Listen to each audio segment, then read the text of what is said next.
রসুল বলেন সেই ভয়ানক কিয়ামতের দিন, সেদিন নাকি থাকবে ছায়া খোদার ছায়াহীন। 7 কিসিমের লোকের প্রতি আল্লাহ মেহেরবান, আপন আরশ তলে তাদের করবে ছায়া দান।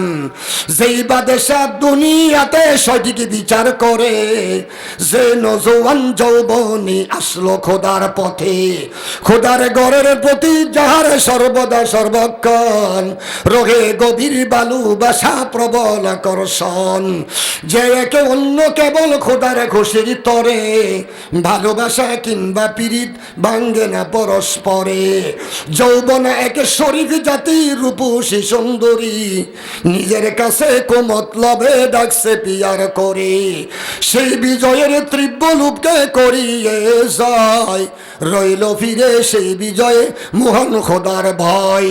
গোপন দানের দাতা যেজন এমনি সাখাওয়াত, এক হাতে খিদান করে জানে না আর হাত। একা একা বসে যেজন নিজ নিরালায়, খোদার বয়ে মোহাব্বতে কেঁদে বুক বাসা।